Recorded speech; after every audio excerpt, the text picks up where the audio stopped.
Donc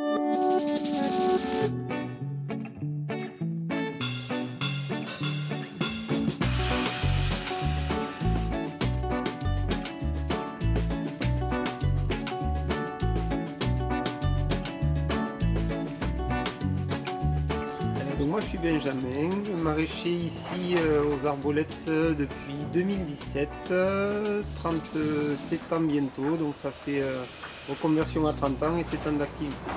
Et Philippine, donc je suis l'associée de Benjamin et je l'ai rejoint en 2018, l'année de mes 30 ans, donc je vais avoir 37 ans aussi cette année. Une fois que j'ai eu l'envie de faire de l'agricole, j'ai voulu valider ça par une première expérience de salariat. Ça s'est fait en jardin d'insertion socio-professionnelle vers le réseau Cocagne dans le Gers. Les 6 mois que j'ai fait de contrat là m'ont plu, m'ont confirmé que je me sentais capable, que j'avais envie d'approfondir. Donc j'ai fait une formation, n'ayant pas de formation agricole, j'ai fait une formation agricole BPREA, brevet professionnel de responsable d'exploitation agricole. Je sentais qu'il me fallait encore acquérir de l'expérience terrain plutôt, donc là j'ai fait 6 mois de salariat sur 2 structures différentes pour compléter mon parcours de formation. Et à l'issue de ça, je me sentais capable de m'installer, donc je me suis lancé ici, à Montégut, aux Arbolettes. Je me suis dit qu'il fallait que je fasse au moins 2 saisons de maraîchage pour apprendre le métier, vu que j'avais un diplôme agricole, j'avais pas besoin de faire un BPREA comme Benjamin. Donc je préférais faire que du terrain. Donc j'ai fait un stage dans ce qui s'appelait à l'époque le parcours 3P avec la chambre d'agriculture, ce qui me permettait de faire 6 mois de stage dans une entreprise maraîchère.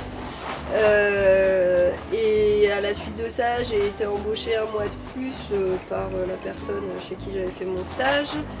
Et j'ai enchaîné après ça sur une formation en traction animale appliquée au maraîchage biologique, vu que c'était quelque chose qui m'intéressait, en Ariège sur 8 mois. Donc ça me permettait de faire ma 2e saison de maraîchage et en même temps de me former au travail avec les animaux. On fait du maraîchage diversifié avec une production de légumes à peu près toute l'année sur 40 à 50 légumes différents.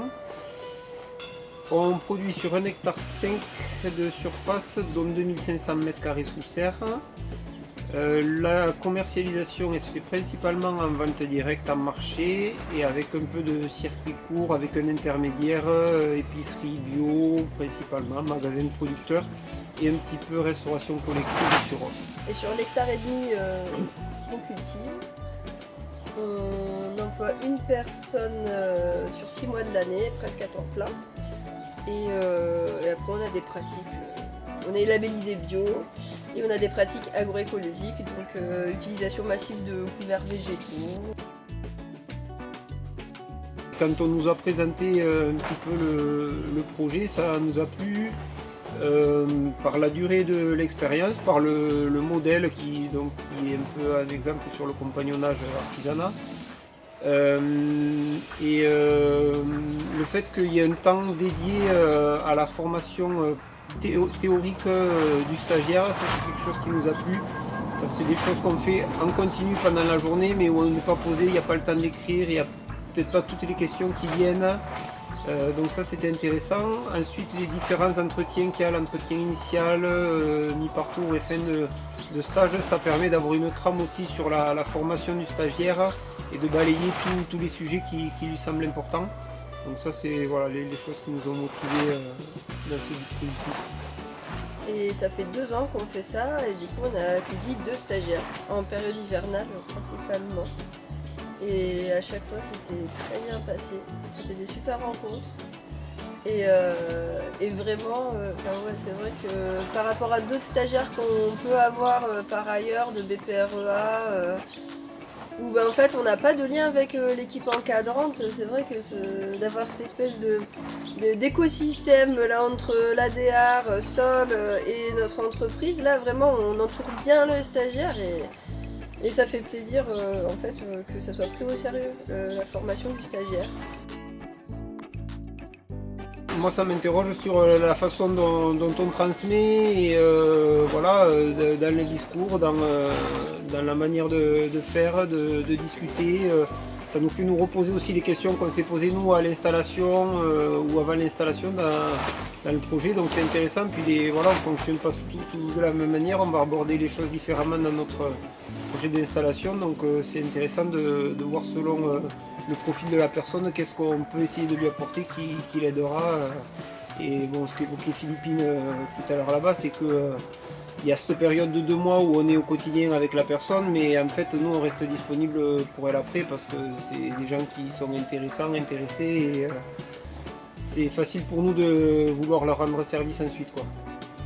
Ouais, puis nous on a eu la chance quand on s'est formé de tomber sur des gens qui nous ont bien formés, qui ont pris le temps vraiment et qui nous ont transmis un peu les petits trucs qu'il faut savoir pour que ça marche un peu quand même, hein, et ben ça fait plaisir de pouvoir un peu rendre l'appareil, parce qu'on sait aussi que en fait ça tient à pas grand chose des fois de se louper et que ça marche pas, et il faut que les gens ils nous aient dit faut avoir eu l'information, quoi, voilà, et du coup, nous, ça nous a vachement aidé dans notre parcours, donc il faut des agriculteurs. Donc c'est bien si jamais ils sont au courant de quelques trucs qui peuvent leur éviter de se planter, même si, bon, voilà, on sait pas tout.